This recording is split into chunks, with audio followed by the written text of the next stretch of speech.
Sejam todos bem-vindos ao canal O Homem que Voltou do Céu. Pessoal, eu quero desejar a todos vocês um ótimo domingo e que Deus venha abençoar ricamente a cada um de vocês. Hoje eu quero trazer a incrível experiência do Antônio. E desde já eu quero deixar os créditos ao canal Experiências Luminosas, que é um canal, para mim, simplesmente incrível e vale muito a pena a todos vocês que ainda não conhecem esse canal conferir as experiências que são trazidas lá. Nesse vídeo nós vamos trazer duas experiências, e eu creio que essas experiências irão trazer uma forte edificação à sua vida espiritual. Mas antes de nós trazermos esses dois relatos, eu gostaria que você se inscrevesse no canal, ativasse o sininho das notificações em todas e nos abençoasse com seu like. Pessoal, eu gostaria muito de saber de qual país ou de qual estado aqui do Brasil que você está nos assistindo. Será uma honra imensa para mim interagir juntamente com vocês aqui nos comentários. Então, sem mais delongas, vamos para essas duas experiências. No meu nascimento, né? Eu nasci numa zona rural, a minha mãe morreu no meu parto, e uma tia, irmã do meu pai, que morava na cidade próxima, foi incumbida pelos irmãos da minha mãe para buscar o corpo e para enterrar na cidade. Então, quando ela chegou lá, ela ficou sabendo que o meu pai tinha me dado para um irmão dele, que tinha uma criança, né? O casal tinha uma criança de uns 3 meses, e estava amamentando, morava ali perto, então ficou uma situação mais cômoda para ele, né? Fui doado para esse meu tio. Mas o que ela fez? Ela conta que ela me roubou. Ela conta que ela me pegou, enrolou nos panos lá e saiu para levar o caixão, e ninguém percebeu que ela tinha me pegado, né? E aí ela me criou. Só que ela me ensinou a chamá-la de titia. E a mãe dela, que morava na mesma casa que minha avó, ela me ensinou a chamá-la de mamãe. E aí isso foi para mim uma grande confusão, né? Porque quando eu estava maiorzinho, que ia para a escola, que me perguntava o nome da minha mãe, eu ficava em dúvida, não sabia o que eu dizia, se era a minha avó ou se era a minha titia, que eu considerava que era realmente a minha mãe, ou a minha mãe original. Então, assim, isso foi um conflito para mim inicialmente, né? E teve outra coisa muito interessante também, é que algumas pessoas chegavam para mim, ficando sabendo que a minha mãe morreu no meu parto, me perguntavam se eu me sentia culpado da morte dela, né? A primeira vez que me contaram isso, eu levei um susto, porque eu nunca tinha pensado nisso, e também não sentia que haveria motivo para ter esse tipo de sentimento, né? Mas aquilo ficou na minha cabeça, né? Ficou na minha cabeça. Outras pessoas perguntaram e eu fiquei com aquela questão toda, né? De forma que essas questões começaram a aparecer na minha adolescência. Ali eu comecei a ter um pouco de conflito com a vida, coisa de adolescente mesmo, né? Mas a questão da minha mãe começou a aparecer assim de uma forma muito forte na minha mãe original, né? E essa questão da culpa, eu ficava pensando muito nisso, e de forma assim que a partir do momento que eu fui crescendo, me tornando jovem, os meus conflitos aumentaram cada vez mais, né? E chegou um ponto em que eu estava ainda com uns 20 anos, acredito, mais ou menos uns 20 anos, e aconteceu uma coisa bem terrível comigo, foi que eu era muito católico, né? Muito religioso, muito católico, a minha família toda era muito religiosa, e eu participava de oração do grupo de carismático, então, assim, era muito empenhado na religião, né? Estudava um pouco e tal. E aí, o que aconteceu? De uma hora para outra, eu simplesmente perdi a fé, né? Perdi a fé, perdi a crença em tudo isso. Isso apagou da minha mente, né? Comecei, Deus, nada disso fazia mais sentido para mim. Então, assim, foi uma coisa que aconteceu, assim, de um momento para outro, né? Sem eu esperar, eu não estava nem pensando, simplesmente aconteceu isso. Deu aquele vazio na minha mente, né? E eu entrei numa situação muito difícil, num estado de depressivo muito grande, porque eu fiquei com muito medo da vida, né? O que ia acontecer comigo agora que eu não tinha nenhuma sustentação, né? E junto a isso, eu estava começando a fazer a faculdade, apaixonei por uma moça colega também, que fiquei conhecendo indo para a faculdade, e ela estudava bem próximo da minha sala. E aí, assim, nós passamos um bom tempo estreitando uma amizade muito grande, e assim, eu acabei me apaixonando por ela, mas eu nunca consegui falar com ela isso, né, porque parece que ela evitava, parece que ela sabia e evitava. E um dia ela me chamou para a gente fazer uma caminhada, isso lá na faculdade, e nessa caminhada, eu senti que ela estava meio triste e tal, ela me confessou que estava grávida de um namorado que eu nem sabia que ela tinha, né? Então, assim, foi um baque também muito forte para mim, e juntaram essas duas coisas, e eu entrei num estado de depressão muito grande. Eu fiquei uns 2 anos nesse estado de depressão, assim, muito triste mesmo. Naquela época não se falava em depressão, então eu sentia que era tristeza. Por sorte, né, eu não sabia que era uma doença. Então era uma grande tristeza. Eu fiquei assim por 2 anos. E aí o que aconteceu foi que, nesse período aí chegando aos 2 anos, eu fui diagnosticado com tuberculose. E aí tive que ficar internado, e isso mudou um pouco a minha vida. Parece que isso tirou um pouco daquela condição de tristeza que eu estava. Por incrível que pareça, né? Eu fui internado, tive que ser afastado do serviço que eu trabalhava, e fiquei uns 6 meses afastado desse serviço. E esse período eu tive a oportunidade, assim, por exemplo, no hospital, eu fiz muita amizade ali, tinha uma biblioteca, eu li bons livros. Depois que eu saí do hospital, eu fui passear, ficar alguns tempos na casa de parentes, de irmãos e tal. Então, assim, isso me deu bem mais ânimo, sabe? Assim, essa convivência, essa nova forma de viver, né? Me deu muito mais tranquilidade. Quer dizer, eu não estava precisando trabalhar, eu recebi o salário do INSS, né? Então eu fiquei assim bem mais tranquilo, e isso me ajudou a me restabelecer. Bom, aí eu voltei para o trabalho. Depois logo em seguida eu arranjei uma namorada e me casei com ela, uma pessoa assim maravilhosa, e a primeira coisa que eu senti assim que eu não merecia, né, foi justamente ela, uma pessoa assim, uma moça muito bonita e muito prendada, culta. E então, assim, o tempo todo eu não sentia que eu merecia aquela moça. Eu ficava me perguntando como é que pode uma moça dessa gostar de mim, né? Eu tinha uma autoestima muito baixa. Tanto é que uma vez eu sempre sentia assim que eu precisava de fazer alguma terapia, mas eu não tinha coragem, sabe? Não tinha coragem de contar para uma pessoa as coisas que eu sentia. E aí eu resolvi eu mesmo buscar alguma informação em livros, né? E aí um livro que eu encontrei na biblioteca da empresa que eu trabalhava se não me engano, chamava O Inconsciente. E eu achei, bom, esse livro deve me dizer alguma coisa.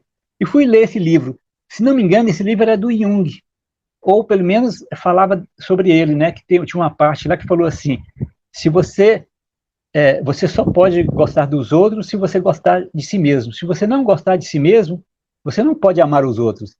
E aí eu fechei o livro, fui no espelho, olhei para o espelho e falei assim: nossa, como que eu posso gostar dessa pessoa que eu estou vendo aí no espelho, né?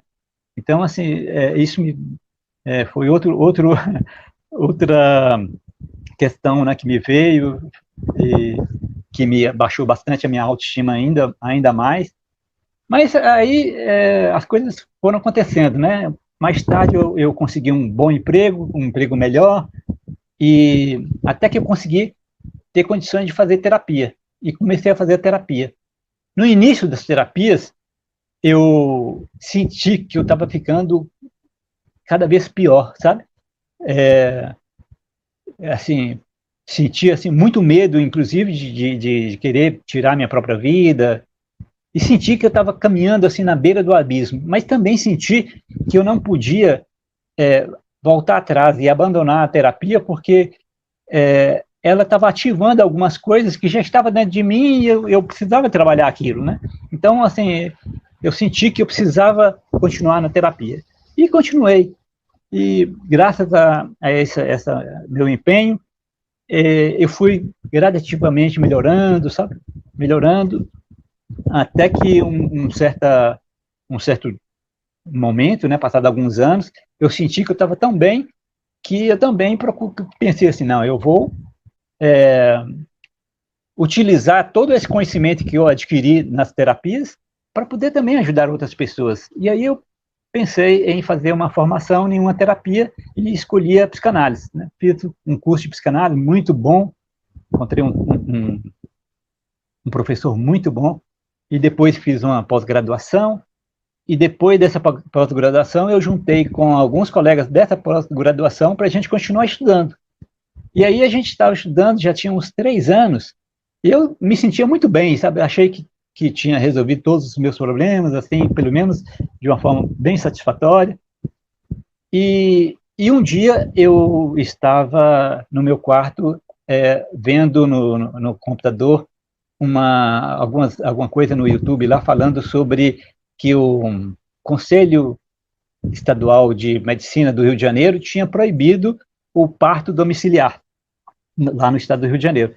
E aí eu comecei a ver alguns vídeos que tinha lá sobre partos domiciliares, né? Vi uns 2 ou 3 e me dei vontade de ir no banheiro, saí de onde eu estava e atravessei o quarto para ir ao banheiro. No meio do quarto me veio uma crise de choro assim compulsiva, né? Então, e eu não sabia de onde, porque eu não estava pensando em nada que pudesse me deixar daquele jeito, né?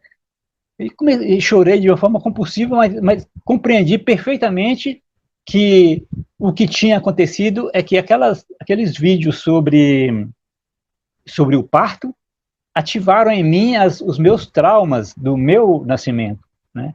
E aí eu achei que eu tinha trabalhado o suficiente essa questão, porque durante todos os anos que eu passei nas terapias, eu sempre tive esse tema comigo, sabe? Que era exatamente o meu nascimento. E eu trabalhava, e até que, como eu não estava mais passando por períodos de depressivos maiores, né? Assim, às vezes eu ficava assim um dia, no máximo, um meio-dia. Então eu senti que eu já estava curado, mas não estava, né? Então, nesse momento, eu pensei assim, olha, eu tenho que fazer uma terapia específica para essa questão do meu nascimento, do trauma de parto. E aí passaram-se uns 15 dias, eu recebi um e-mail de uma pessoa que nunca tinha me mandado um e-mail, que eu não conhecia, não sabia quem era, me mandando um e-mail me convidando para fazer um curso de renascimento com uma americana chamada Sondra Ray, que eu nunca tinha visto falar, não sabia o que era esse curso de renascimento, né? Não sabia o que era. Não tinha muitas explicações, mas eu assim, não tive dúvida. Eu falei, é isso, né? Assim, eu recebi isso de presente. Como é que pode essa pessoa mandar para mim essa informação sem que eu a conhecesse? Né? Como é que pode isso ter acontecido? E o que acontece? Eu não tive dúvida. Fiz a inscrição sem saber, sem perguntar mais nada a respeito do que era o curso, né? E também, assim, não com a intenção de fazer um curso, de ter uma outra formação terapêutica, mas simplesmente de trabalhar as minhas questões. E fui fazer o curso, né? E, de fato, eu achei a técnica é muito interessante, sabe? Logo na primeira experiência, eu senti que aquilo estava trabalhando questões internas minhas, né? Então, assim, as primeiras experiências que eu passei lá com a técnica foram, assim, de muito sofrimento, sabe? De muito sofrimento, mas, assim, mesmo a primeira, onde o sofrimento foi maior, eu não tive dúvida de que aquilo era um processo de cura, até porque eu também tinha experiência das terapias anteriores e sabia que a cura não vem assim de graça, né? Ela passa por um processo de sofrimento primeiro, né? Então eu insisti e o que aconteceu foi que na quinta experiência que eu tive com a técnica é que aconteceu essa questão, né? A técnica consiste de você passar um tempo respirando, uma respiração mais forte do que o que você faz normalmente, né? Por uns 45, 50 minutos, e aí depois disso você para com aquela respiração, começa a respirar normalmente e simplesmente relaxa, aí você fica aqui uns 10 minutos relaxando, né? É exatamente isso. Então, e ela, assim, no início traz muito sofrimento mesmo para as pessoas, assim, tanto aconteceu comigo quando eu também presenciei muitas pessoas que eu trabalhei, né? Passando por esse sofrimento, a gente compreende todo o processo, né? Por ter passado por ele. Mas, gradativamente, aqueles afetos que a gente tem nas primeiras sessões vão se arrefecendo, sabe? Você vai ficando cada vez mais tranquilo e mais confiante. Então, na quinta sessão, foi uma sessão bem mais tranquila para mim, e eu fui fazer o relaxamento dos 10 minutos, né? A gente continua ali num estado meditativo, 10 minutos, e foi o que aconteceu. Foi essa experiência luminosa que eu tive aí. Porque, assim, de repente eu comecei a sentir que havia uma energia muito forte chegando perto de mim, sabe, se aproximando, e ela vinha assim, aqui no meu peito, nessa área aqui, de um ombro para o outro, eu sentia só nessa área aqui central, sabe, uma energia muito forte, semelhante àquela energia de um ímã, né? Eu falo até de um ímã, quando você aproxima dois ímãs com o mesmo polo, um para o outro, você até não consegue aproximar, juntar, porque tem uma força muito grande, né? No caso, eu estou querendo aproveitar apenas a energia, né? Porque pode, né? É muito impressionante aquela força do ímã lá. Você não vê nada, mas está ali. E foi o que aconteceu comigo. Foi uma energia muito, muito forte mesmo. E é uma energia, assim, amorosa, de muito amor mesmo. Algo que, igual as pessoas falam, né? Algo que assim, a ponto de ficar insuportável, sabe? Assim, a ponto de eu sentir que parecia que eu ia explodir com tanto amor. E o interessante é assim, que eu não via nada, não ouvia nada, sabe? A única coisa que eu sentia era essa energia, sabe? E ela veio, assim, e foi ficando muito forte mesmo, e eu senti nitidamente que eu estava sendo curado, sabe? Eu senti nitidamente que eu estava sendo curado. Então, assim, uma emoção muito grande tomou conta de mim, não só porque por causa da cura, mas também por causa da amorosidade. E eu fiquei pensando assim, o que seria aquilo? Será que seria a minha mãe que estava vindo ao meu encontro? Porque eu também senti também que ela estava sendo curada naquele momento, sabe? Não sei, mas me surgiu esse pensamento de que ela também estava sendo curada nesse momento. Então, era algo simultâneo ali, né? E, bom, se não fosse ela, era algum ser que foi enviado ali para me curar, né? Então, assim, foi essa experiência que eu tive, muito rápida, e aí ela foi se afastando também lentamente, né? E a partir do momento que ela foi se afastando, foi como se ela estivesse me dando um adeus, assim, foi algo maravilhoso, sabe? Aquele afastamento, foi algo maravilhoso.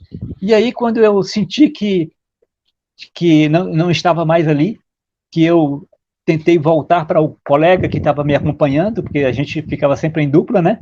Quando um estava fazendo a respiração, o outro estava acompanhando, mas quem estava acompanhando ficava ali para poder ajudar, auxiliar em alguma coisa, né?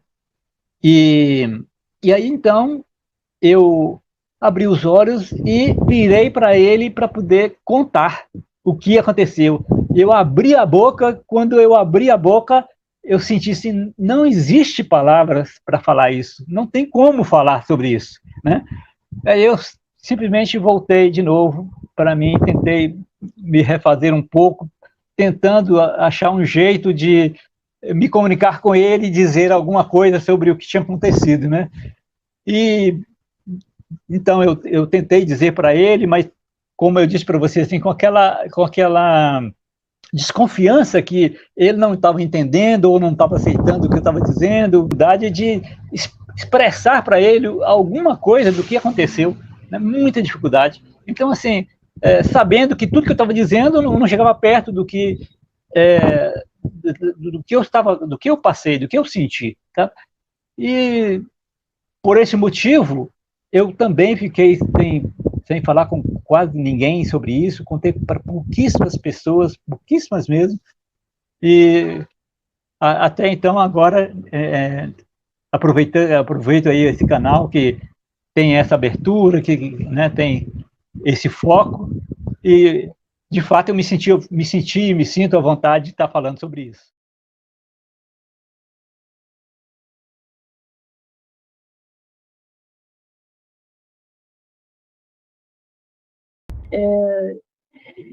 É uma história longa e um pouco complexa, mas assim, muito sutil, né? Porque em períodos de infância, a gente não tem muita noção de sintomas, eu digo sobre espiritualidade e sobre físico, né? Então, assim, é, eu era uma criança que eu sempre tinha uma prima que conversava muito. Eu conversava muito com a minha prima no espelho, né? Minha mãe contava muito sobre isso. Mas também eu era muito curiosa, além do signo, né, de Gêmeos, nós geminianos somos muito curiosos, e eu gostava muito de aprender, né? Então, quando eu entrei na escola, eu comecei a perceber dificuldades para poder enxergar, eu sempre gostava de estar perto da professora, eu sempre gostava de anotar ou ouvir a explicação.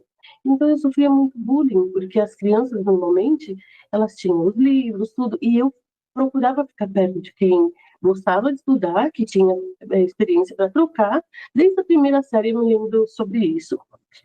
Com o passar do tempo, ali no ensino fundamental e tudo mais, nessa passagem as coisas iam ficando mais sérias, porque assim, cada vez eu ia me adaptando, criando métodos para aprender, sem que precisasse depender muito dos livros, sem que precisasse estudar para as provas, porque eu entendia, então eu sabia que ele ia trazer para a vida.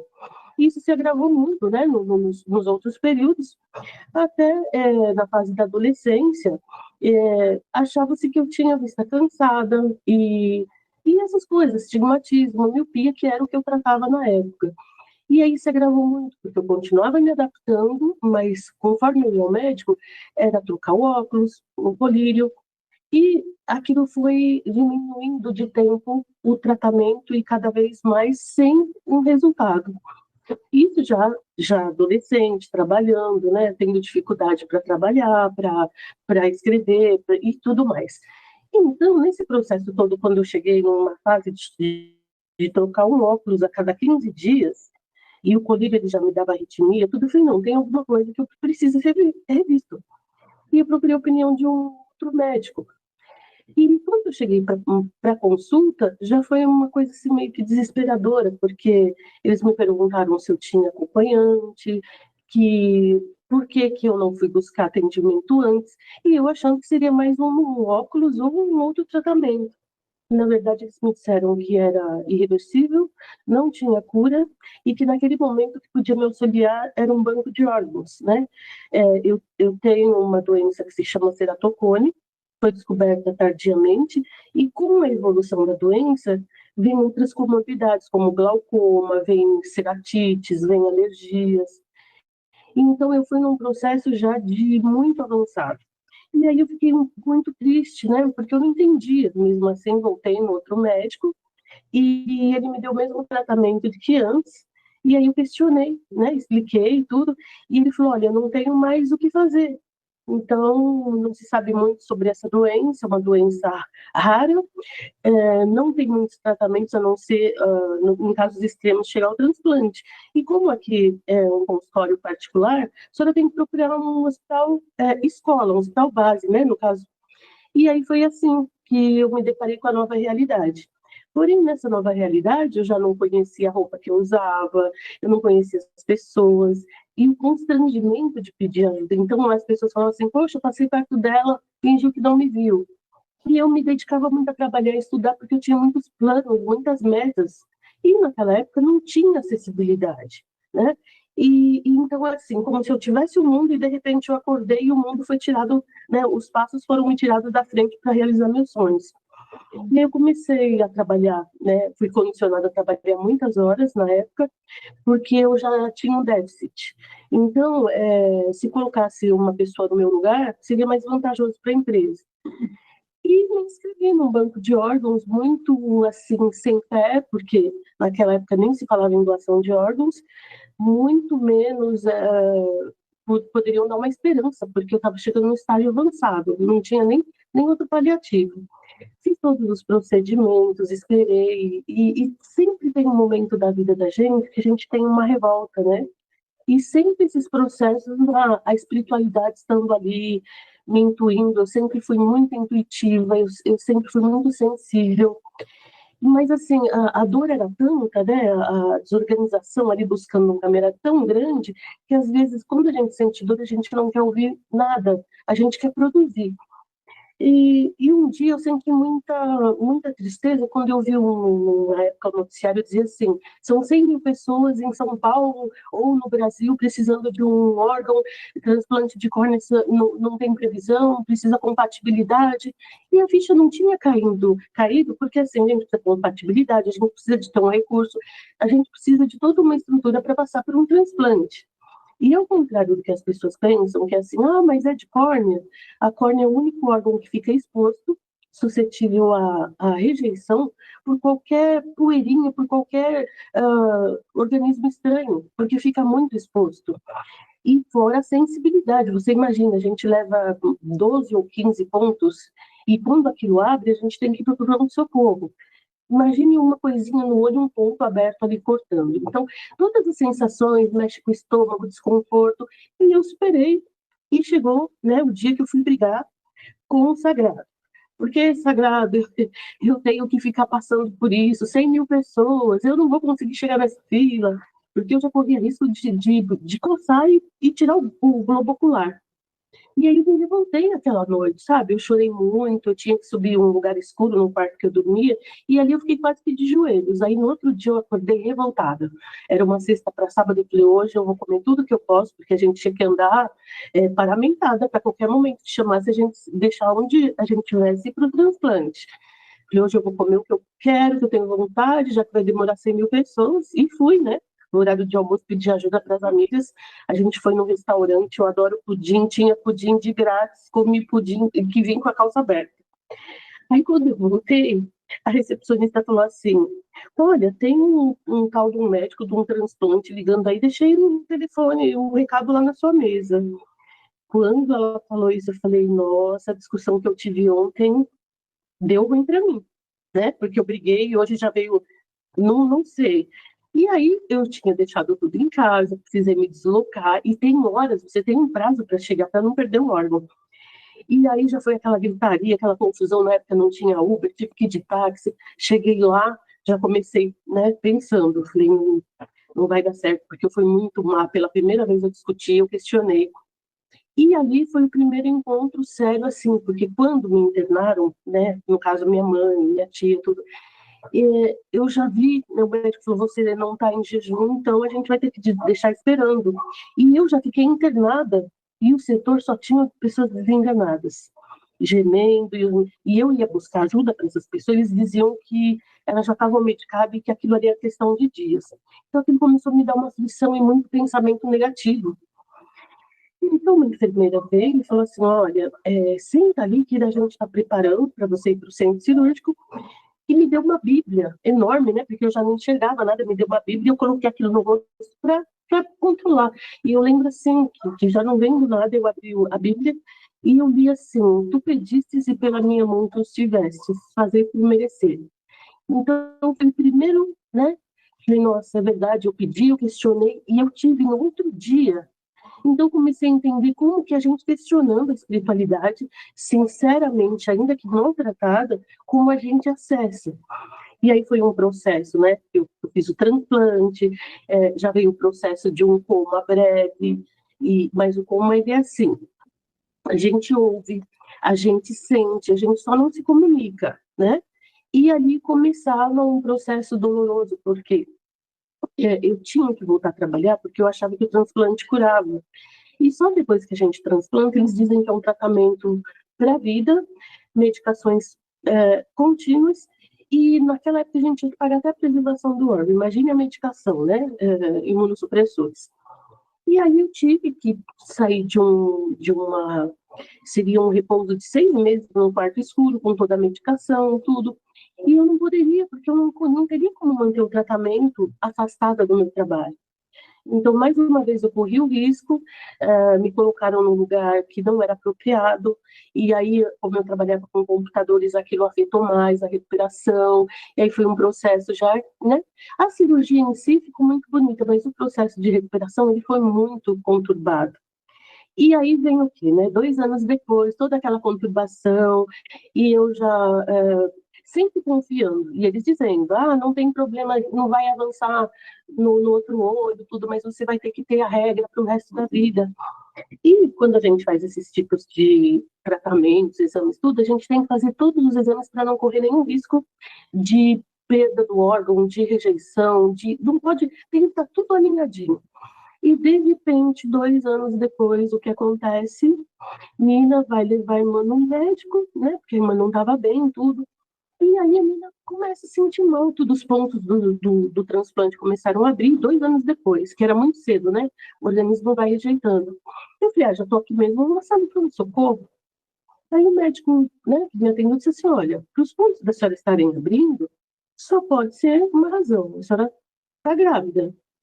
Eu olhei para ele e falei, olha, doutor, eu fiz todos os exames garantindo que eu não posso engravidar, e justamente pela segurança, tal, não sei o que. Ele falou assim, então, vamos fazer o seguinte, vamos ali, tem uma sala de ultrassom, né? Você vai passar pela médica especializada, e a gente vai fazer um exame, nem vou colher exame de sangue, porque a título de imediato. Quando eu entrei nessa sala, tranquila, né? Fui relaxada. Aí a médica dizia assim, aqui é o coraçãozinho, essa luzinha piscando, e eu assim, coraçãozinho, luzinha. Ela falou assim, olha, e pelas medidas que eu estou previamente fazendo aqui, é uma criança de aproximadamente 6 meses de gestação. Então eu falei assim, mais um milagre. Por quê? A gente, os médicos, as pessoas transplantadas sabem que toma aquelas medicações pesadas para a vida. E uma pessoa grávida, ela não pode tomar nenhum medicamento sem orientação médica. Imagine uma criança com 6 meses, com o meu corpo praticamente normal, eu não tinha nenhum indício de que estaria grávida, e a criança recebendo tudo aquilo. Então, daquela sala, eu já saí com um documento que era um pré-natal de alto risco. E dali 15 dias eu voltei para o hospital que eu tinha feito o transplante, tudo. Era cardiologista, tipo assim, eu tinha pré-natal 4 ou 5 dias na semana, então era intensivo. E num desses dias, 15 dias depois, para agendar tudo, eu fui numa consulta de cardiologista, foi perfeito, marcaram para a próxima semana, e eu estava com a minha mãe. E aí eu falei assim, mãe, parece que eu tô nervosa. Você poderia pegar uma água para mim? Porque eu não tô conseguindo nem andar antes da gente pegar o ônibus. Minha mãe falou, você fica quietinha aqui na porta, né? E eu vou pegar uma água ali e já venho. Quando minha mãe voltou, eu já estava na emergência. Eu tive uma parada cardíaca por conta de arritmia na porta do hospital, saindo da consulta de cardiologia. E aí eles fizeram as manobras de ressuscitação, tudo. Porém, dali, eu internei. E fiquei até 2 meses mais depois de que meu filho nasceu. E o que os médicos diziam?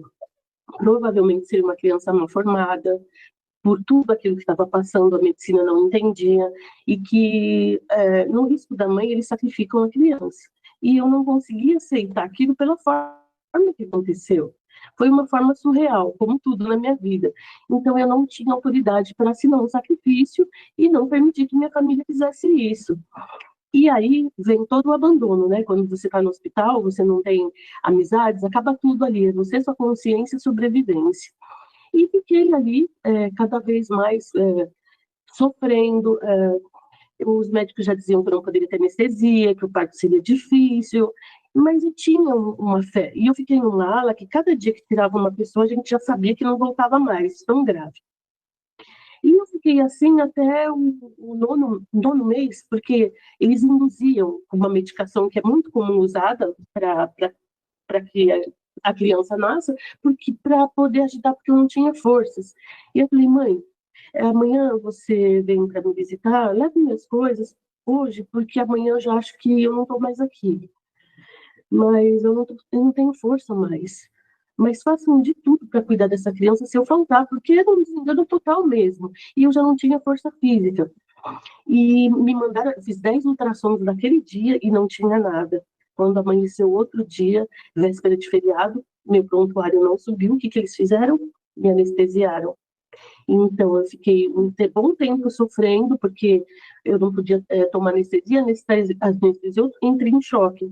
E o parto foi forceps, foi muito sofrido. Então, eu entrei em coma. Dali foi mais difícil, né? Porque além da dor, além de tudo que eu estava passando antes, veio o coma. E quando eu acordei desse coma, eu lembrava que quando as mães pediam para tomar banho, a criança viria. E se reuniam muitos médicos, psicólogos e um bercinho vazio. E eu tinha muita curiosidade para saber. Aí elas vieram, porque eu tinha propensão de ter uma menina. Todos os exames, mais de 20 exames, não vi o coração, ele não tinha sinal vital, mas era uma menina, que era um exame muito potente na época que via tudo. Cadê minha menina? Quando eu acordei, eles me disseram que era um menino e que ele estava sendo alimentado durante todo esse tempo e que, em vista de tudo que sofreu, ele nasceu muito bem. E aí eu pedi para tomar banho para ver a criança, porque quando a gente toma banho, tudo, né, eu levo, a gente vê a criança. Aí me levaram na cadeira de roda, quando a água bateu na minha cabeça, eu voltei para coma, porque deu um choque ali. E ali eu tinha um motivo para sobreviver, uma criança que era um anjo para cuidar, porque eu já andava muito desmotivada com tudo, eu não tinha uma razão, né? E aí quando eu saí do hospital, a gente descobriu que a gente não tinha para onde voltar, porque eu já estava dada como desenganada, tudo, e eu tive que recomeçar e parar um pouco o meu tratamento, porque ele nasceu como um milagre. Eu passei por um milagre, mas ele tinha sequelas das desfibrilações, de todas as manobras que eu passei. Então, o coração dele nasceu de forma diferente, precisava de um cuidado. Graças a Deus, criou bem, homem, saudável, tudo. Mas foi uma luta de ressignificar e ter que voltar a fazer meu tratamento agora na fase adulta, porque a gente sempre prioriza os filhos, né? Principalmente quando é criança. E aí eu pensando que eu já tinha passado por todas as coisas, né? Milagre e tal, coma, superação, porque a cegueira, ela foi evoluindo e eu tentando me adaptar. Eu sempre fui muito adaptativa.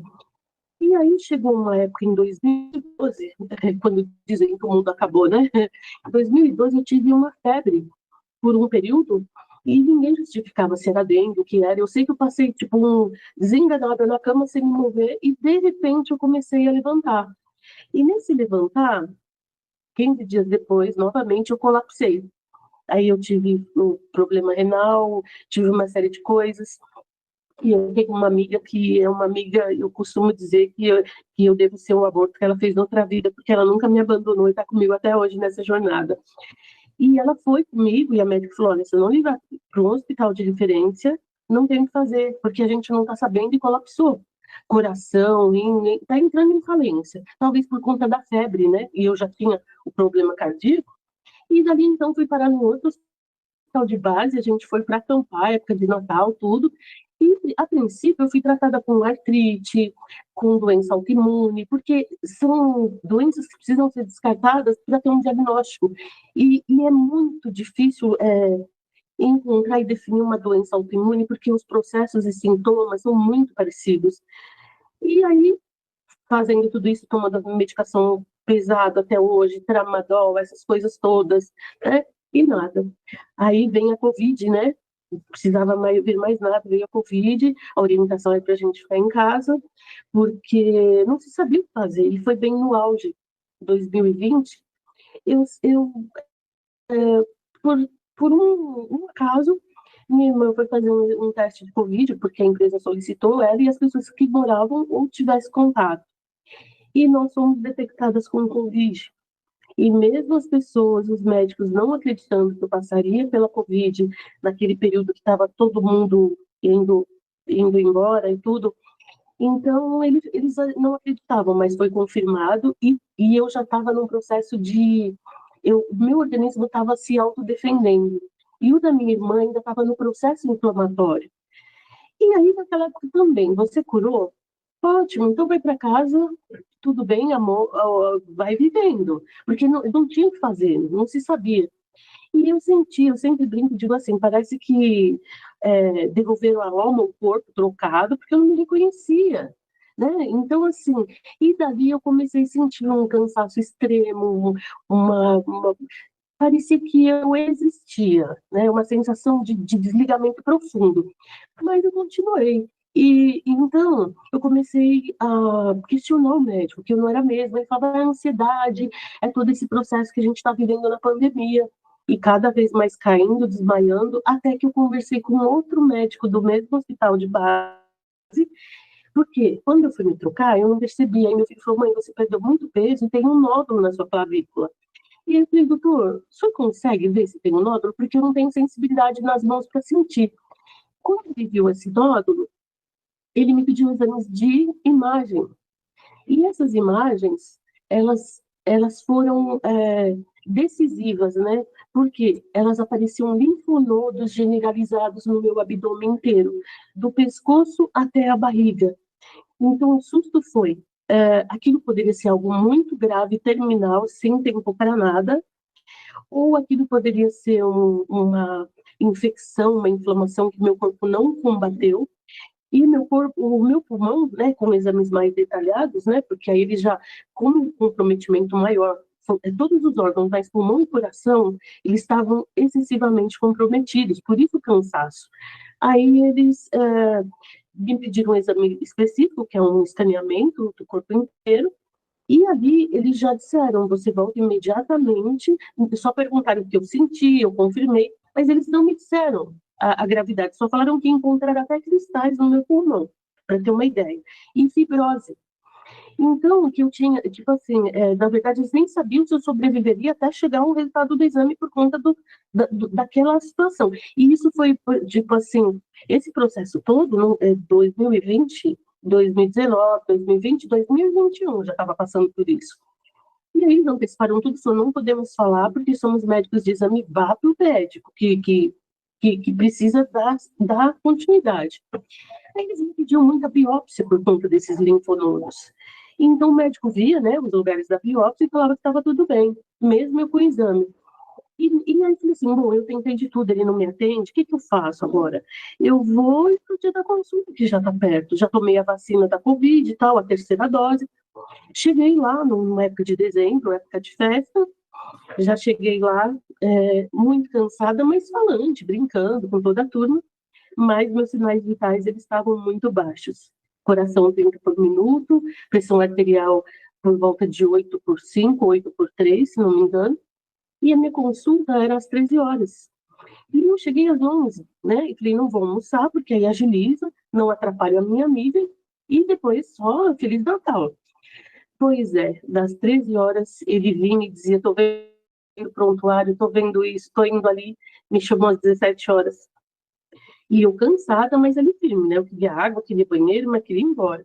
E quando ele me chamou, eu estava com a antecipação dos exames na mão, e falei, doutor, eu tenho os exames aqui, que eu tentei encaixe, não consegui. Ele falou, não, eu passei a tarde inteira vendo seu prontuário, porque é muito extenso e está tudo perfeito. Está tudo normal, eu vou imprimir suas receitas, aí a gente vai de férias, vou marcar para o ano que vem. E eu ficava assim, né, confusa, né? Eu olhava para minha amiga, né, na direção dela, sem entender. E aí ele falou assim, a senhora pode esperar lá fora, que eu vou imprimir as receitas. Quando ele falou isso, eu falava, eu não consigo levantar, doutor, não consigo. Aliás, eu cheguei aqui, meu coração estava a 30 por minuto, tudo, e eu estou esperando chamar. Porque, para mim, eu fui tão acostumada a resistir à dor, a ser questionada, que, para mim, aquilo vai chegar a minha hora, eu vou ser atendida e né, sabe assim?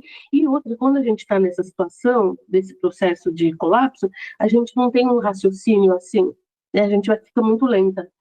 Então, quando eu falei isso, ele já tirou a máscara, né? Pegou o meu pulso, depois ele pegou o estetoscópio, daí eu vi ele tirando o jaleco, e ele falou, olha, eu tenho que te pedir um eletro, mas todo mundo já foi embora, porque passou muito do horário para eu te chamar. Eu falei, não entendi. Aí então eu fui para o pronto-socorro fazer um eletro, e doida para tomar água e sair dali, né? E vamos embora, porque lá vem o horário de pico. Aí eu falei para a doutora, posso ir tomar água e no banheiro? Ela falou, você não pode se mexer. E eu olhei para minha amiga e falei, se eu não posso me mexer, vieram os dois. Ela falou, doutor, provavelmente o coração dela começou em curto-circuito na parte da manhã. E durante esse período, olha a situação que está. Provavelmente, a hora que esse sangue, os enzimas, tipo cortisol, essas coisas, eles baixarem, vai ser um corpo duro. Aí quando ele falou assim, eu vi que ele se desesperou, até então eu estava me arrastando e indo para todo lado. E colocaram numa cadeira de rodas, e me levaram para um monte de túnel, uns lugares assim, e eu olhando para minha amiga e pensando na receita, né? Ó, transplantada, né? Com várias situações para tomar medicação. Não tem remédio amanhã, o que eu faço? Pensando, né? E olhando para ela, assim, me chegou lá e eu questionei, né? Quando ele chegou do túnel, me deixou numa recepção, eu falei, doutor, o senhor falou que ia me entregar a receita, mas o senhor não errou minha consulta, como eu faço? Ele simplesmente virou e falou assim, você não entendeu que você está morta?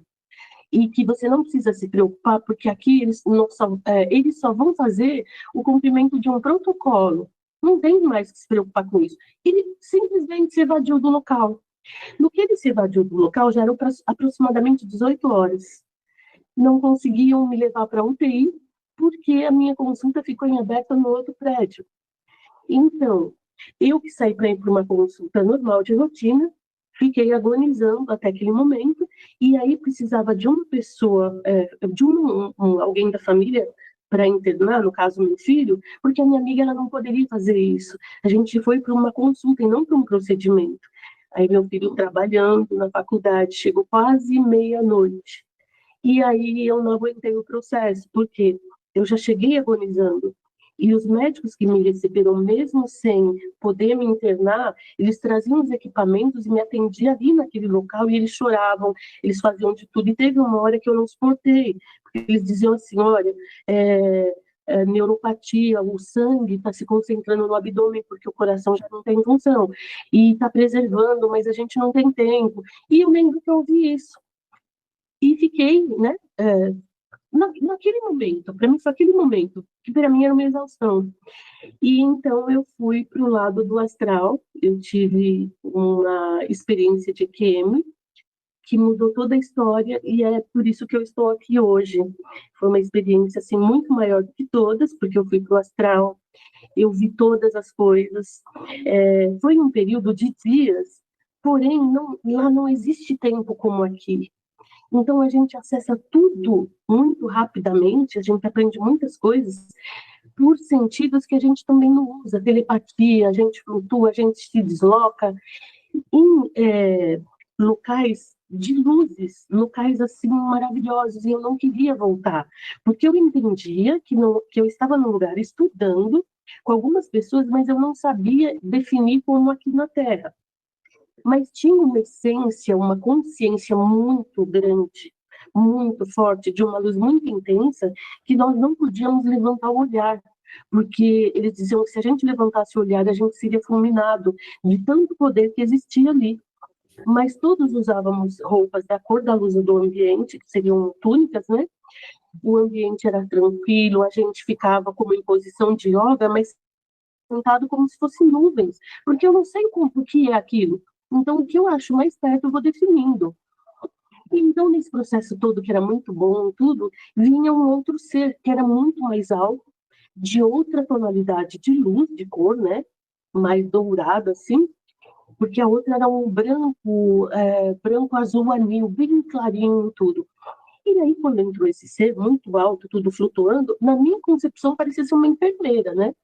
E um lugar de onde ela saiu, para mim era uma porta, mas era uma coisa imensa, com uma luz que tomava conta de tudo. E aí ela dizia que teria vindo me buscar. E essa consciência dizia, né, em telepatia, que eu deveria voltar e que eu já tinha sido instruída para o propósito, missão, tudo, e que eu já sabia tudo que eu tinha que fazer, e que eu já tinha acessado toda a verdade.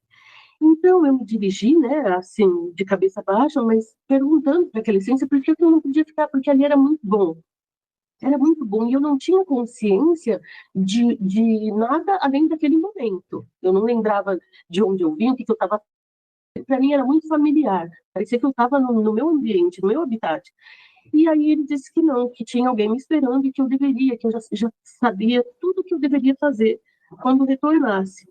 E aí eu me despedi das pessoas e muito assim, meio, né, tenho que ir, então eu vou, mas muito contrariada. E quando a gente passou por aquela luz, eu já vi os olhos na UTI. E abrindo os olhos na UTI, eu ouvi a voz dos médicos falando com meu filho, né, porque assim, a gente não consegue se comunicar, mas ali a gente ouve e percebe tudo. Mesmo confuso. E ele dizendo que já tinha feito de tudo, que eu já estava num processo de muitos dias de sofrimento, e que não tinha o que fazer, e que era muito doloroso o processo que eu estava passando ali, né? Então, que ele já pensasse em outros protocolos, e caso ele decidisse, para ele voltar a conversar, ou seja, procurar trâmites para funerária, essas coisas, né? E aí eu vi meu filho meio que chorando, tudo, e quando eu ouvi meu filho meio que chorando, os aparelhos começaram a disparar alarmes. E aí eles vieram pedir, eu ouvia, tira ele daqui, e veio todo mundo, e foi desfibrilador, e foi todo aquele processo que eu já conhecia. E o curioso foi assim, né? Passou por tudo isso, mas meu coração não voltou. E aí vem a hora de trazer psiquiatras, psicólogas, toda a equipe médica, para ver, saber quem eu sou, o que você está fazendo aqui, para ver, porque como faltou oxigenação nas extremidades, pelo prazo que eu fiquei exposta, agonizando, então previa-se que isso tivesse atingido o meu cérebro, porque atingiu muito as minhas pernas, mais os meus olhos. Então, eles já ali já disseram que eu era um milagre, porque eu tinha passado por uma situação de morte súbita, né? Que eu tinha tido um bloqueio cardíaco total e eu tinha voltado. E que, ao contrário do que a gente vê nos campos de futebol, os atletas, as pessoas têm a morte súbita e ninguém voltou para dizer o que aconteceu. Então, aquilo era uma coisa inusitada, eles não estavam sabendo nem como proceder. Mas, discutindo por alguns dias, eles chegaram à conclusão que havia tentativa de colocar um dispositivo, um marca-passo ou alguma coisa que pudesse fazer a função cardíaca, porém sem anestesia, porque um coração parado recebendo anestesia é muito complicado por danificar, né, por poder danificar o cérebro. Então, eu ainda brinquei com eles, né? Porque assim, eu dizia assim, imagina, se eu morrer, voltei, morrer, não vai ficar mais. Então, pode, pode aceitar aí que eu vou fazer sim. E eu comecei a ter as lembranças, né? Do astral, do que eu vi, da verdade, sobre o nosso amado Mestre Jesus, sobre a nossa essência, sobre o que a gente está vindo fazer aqui. Portanto, eu tinha que passar daquela fase também, né? E aí eles me explicaram tudo, né? E era uma tentativa e eu estava consciente de acordo, e eu sabia que ia dar tudo certo, porque a planificação lá já estava tudo correta, então não tinha por que me preocupar. Porém, quando providenciaram tudo, que eu fui para o centro cirúrgico, né? Eu me recordo que eles disseram assim, olha, a gente vai furar, vai cortar para ver os reflexos, justamente por não poder ter um processo de anestesia convencional. E eu lembro que quando eu entrei ali, um dos médicos que me levou, ele dizia que eu fazia muitas preces e falava muitas línguas estranhas. E aí eu acordei com ele pedindo licença, porque estava no momento de ver meu curativo, e para mim eu ainda não tinha nem passado pela cirurgia, então eu não senti nada, eu não vi nada, e só perguntei para ele como as pessoas que estavam lá estavam vestidas, porque aqui na matéria eu não enxergo, e estava muito comprometida por esse processo todo. E onde eu estive, eu enxergava plenamente, desenvolvia todos os sentidos e alguns. E no centro cirúrgico, eu vi essas pessoas. E aí ele me disse que eu falava umas línguas diferentes, que eu fazia preces, e que o tempo todo, até aquele momento, que já eram 18 horas, né, eu fui de manhã, que ele teve que me acordar sentindo muito para ver o curativo, porque eu não parei daquele transe. E aí, quando eu perguntei das pessoas que estavam, ele falou, não, eram pessoas com roupas verdes, azuis, tudo. E aí eu tive, né, a realização de que aquelas pessoas que estavam comigo ali naquele processo eram as mesmas pessoas que estiveram nas salas de aulas aprendendo, né, que estavam comigo. Então, assim, ali foi maravilhoso descobrir uma egrégora que no momento eu não sabia. Isso foi sendo digerido até hoje, mas eu já vi para cá, né, o propósito do canal, né, do fato da gente ter se encontrado, porque lá no astral eles diziam que eu tinha que dizer a verdade, que eu deveria abrir meios de comunicação, que isso deveria chegar a várias pessoas, e eu ficava pensando, como assim comunicação, se eu sou tímida, se eu cheguei aqui meio capenga e vou voltar 10 vezes mais capenga, né? Eu ainda falava para minha amiga do céu, como que eu vou levar a verdade, sair por aí, ou falar, como vai ser isso, se até para vir no hospital, até, não, até as minhas necessidades mais básicas, eu preciso de ajuda, e aí a espiritualidade responde, né? É ela que comanda tudo. E quando ela comanda, você não resolve. Ela traz tudo formuladinho. E passei por isso, né? E eu via lá do astral também, e as psicólogas que falavam que eu não tinha tido nenhuma função cerebral perdida, falavam, até ela tá pronta, é só ela ir para a internet. E eu ficava, o que eu vou fazer na internet? E no desenvolver desse tempo a chegar até aqui, eu comecei a receber muitos downloads da espiritualidade, inclusive muitas coisas, o meu processo também, muitos fenômenos que aconteciam comigo e eu não sabia denominar, você, Aline, me ajudou muito, né, me encaminhar para tratamentos que me esclareceram muito, você teve condição de identificar. E veio a ideia do canal, né, para ser um meio para falar a verdade, para trazer as informações que estão chegando, que são muitas, e vinham canalizando. Então, muitas vezes eu estava adormecendo e vinha o nome, por exemplo, do canal, ou uma mensagem. Foi sendo construído aos poucos. E há uns meses atrás, eu falei, não é hora, porque eles disseram agora que tem que ir e as coisas vão acontecer de forma que isso vai despertar muitas consciências. Então eu comecei a perceber que eu já era uma pessoa muito sensível, mas era muito contida, porque eu tinha muito, assim, problema com a religião. Existiam alguns fatores que me punham medo, que me limitava, que viam aquilo não como uma coisa de luz. Então eu me fechava muito, mas eu sempre tive uma visão dimensional diferente, uma assertividade que chegava até a me assustar. E depois dessa experiência de morte, isso se potencializou de uma forma que eu acho que até você poderia explicar sobre a dimensionalidade e tudo, e aí eles mesmo, através de confirmações que a gente recebe aqui, pelos tratamentos que a gente tem acesso, e vão revelando, né, o que a gente passou. E o mais curioso, né, eu continuo sendo um milagre para a medicina, continuo sendo estudada porque tem cientistas de um complexo hospitalar de referência praticamente do mundo todo que não me entendem, e a cada vez que eu vou, uma novidade, porque assim, tanto para a medicina não ter recurso, eles ainda estudam e veem esse trajeto que eu passei, esses linfonodos, eles sumiram, eu tenho marcas cirúrgicas precisas em lugares muito sensíveis, que eu não conseguia nem biopsiar, e existem marcas cirúrgicas, porém por fora não existe, e eu recebi lá no astral que eu cumprindo esse propósito aqui, eu teria uma cura quântica muito profunda. E isso já foi detectado aqui também. Então, é um processo, assim, maravilhoso. Eu não me sentia merecedora. Até porque são coisas muito fora do nosso alcance e do nosso entendimento. E aí a gente começa a estudar no astral, a vir para cá, trabalhar aqui e tudo. E aí a gente começa a perceber que a gente vive mundos paralelos, né? E que muitas coisas, assim como você diz, estão acontecendo na nossa frente, mas que os nossos olhos da terceira dimensão não enxergam. E esses fenômenos que acontecem comigo começaram a ficar muito mais frequentes, naturais, e eu já não tinha aquele receio, como eu vou dizer isso para a pessoa vai dizer se é verdade. A própria espiritualidade, ela já tem uma forma de conduzir isso com que toque a sensibilidade da pessoa e traga códigos que a pessoa vai saber.